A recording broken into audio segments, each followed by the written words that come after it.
Okay, so I've unpacked all the parts out of the exhaust package and I've laid them out to make sure that I have them all. Up until this point I've actually been following an Aquapovic instruction manual to remove all the components. The Leo Vince, not so much into instructions. This is the manual that it comes with, and there's the fitting instructions there. Basically it tells you to take the EOM off, pardon the shaking, take the EOM off and slide the new one on. So what we're going to do is we're going to start by putting this guy on, loosely fit this to allow for adjustment, line this up so that the pin hooks are in line with these ones here, so that the spring mounts or the spring hooks can clamp on in a line. We'll slide the exhaust on, line all of it up at the same time, and then put these clips on after. So now the exhaust is off. Just want to make sure these little metal grommets on both sides are pulled out. I've just slipped them into the outside here for now so that they're accessible but out of the way. So this one's on the outside right now as well. And finally we are on. So in the end I ended up assembling the entire exhaust, all 5 pieces, these to the extension pipes and then to the Y.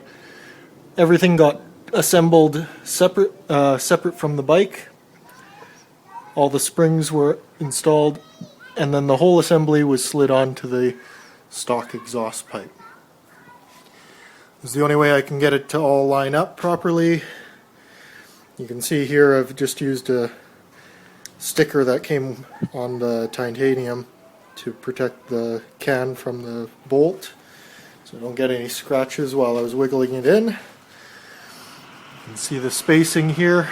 Again, nothing's been tightened up yet, but it's just the one bolt at the bottom. So now we'll go for the brackets, which are over here. They're actually nice carbon fiber brackets, and the instructions will show you all the bolts needed to be thread through there. So we're going to start that now. Okay, we're back after a bit of a delay. Found out I ran out of thread locker. So what you can see is I've put the exhaust pipes on here. I've slid the brackets over top. They go past the emblem there.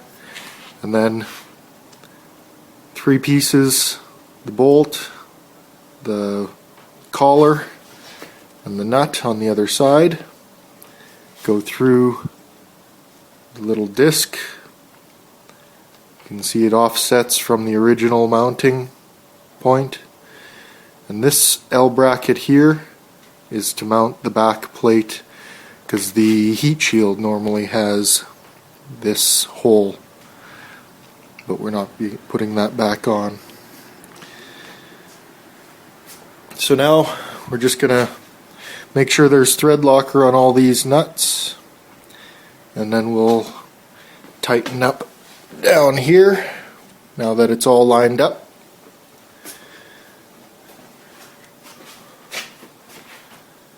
We'll go from there.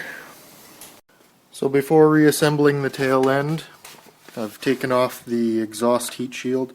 That's just 4 bolts right on top there. Easy to unscrew. Don't need that part. Next we're going to replace this tail piece. I've actually just hook this cover back in. These are the holes that'll connect up to the L brackets that I mentioned earlier, and the Leovint's kit comes with the bolts to go through there, so you don't reuse the plastic screws that were in there originally. So we'll just grab the whole assembly, make sure we slide the cable through this hole here. We'll zip tie it back on with that kit. We'll bolt it onto these bottom bolts. These are the old exhaust mounts, which we won't be using. And probably just take these right out and leave them out. And then there's just the two bolts in the back, here and here, which will hold the rest of that assembly up. So as you can see, I've assembled the tail end with the zip tie, that the original zip tie, reconnected the power. I've got the bolts here and here. What I did was I started with these finger tight just to hold the whole assembly in place. Loctited these. The torque spec on these back bolts here is 15 foot-pounds, where the torque spec on these ones here are 7 foot-pounds. So once these bottom ones were in, I just pulled these back out, allowed the bottom to hold it in place, added Loctite, and then reassembled to torque here. You can see the spacing that it gives.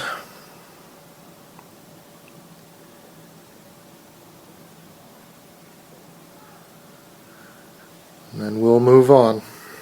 Next we'll just bolt in this bracket here, 7 foot-pounds on the center here, and then another 7, but these will be the nut and bolt that come with the kit, the Leovint's kit. Okay, with these bolts in now, here and here, you have a better look at that. So next step is to slide the Fastback on over top.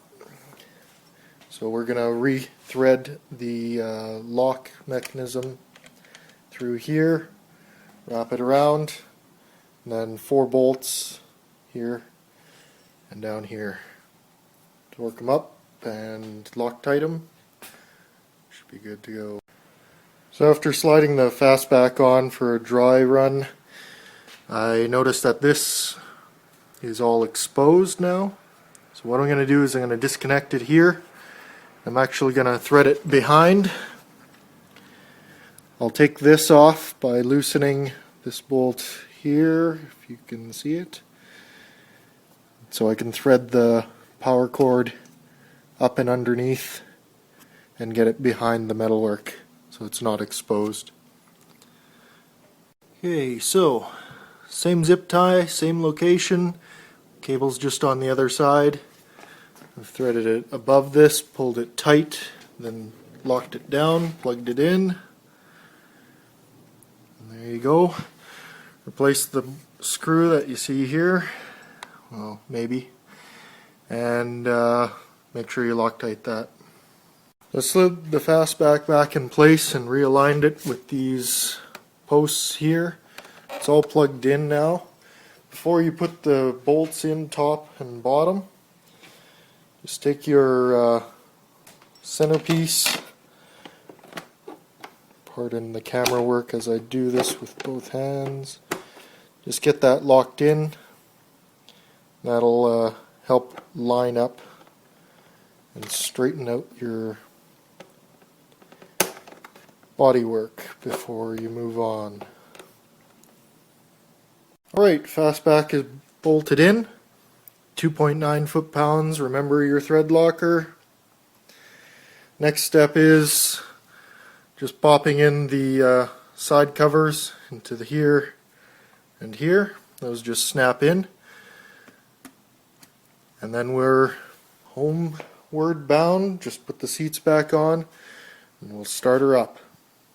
Okay, so we are reassembled.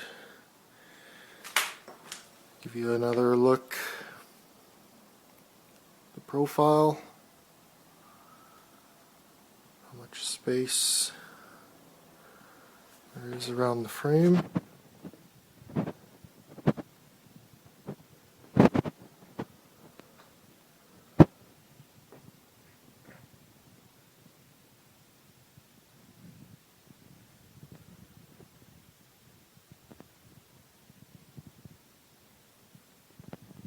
So as you can see, there's some metalwork showing here that wasn't previously. You can get carbon fiber covers.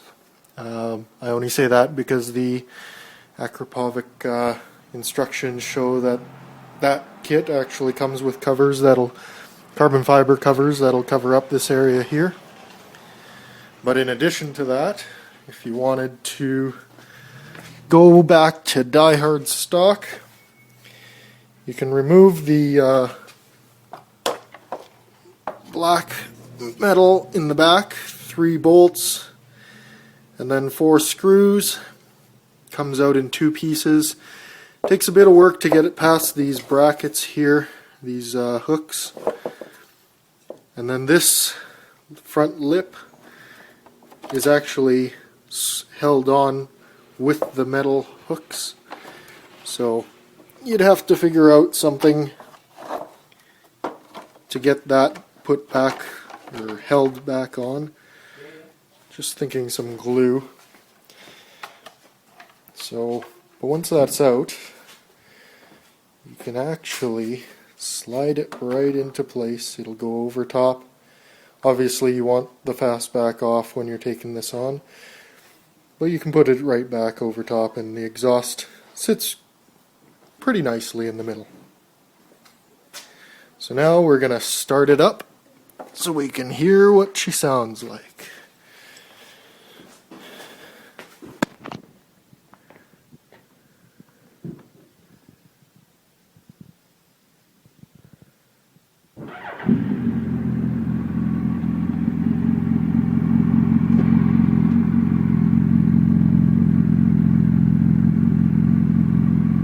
Good pressure. Double check your leaks underneath.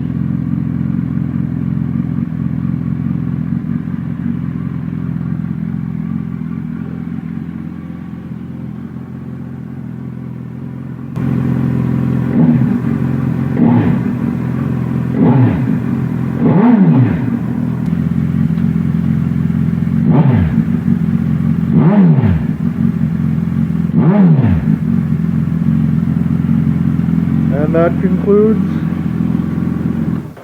the assembly of the exhaust. So, I've now removed the silencer insert. As you can see, it's much wider open. We'll just see how that sounds.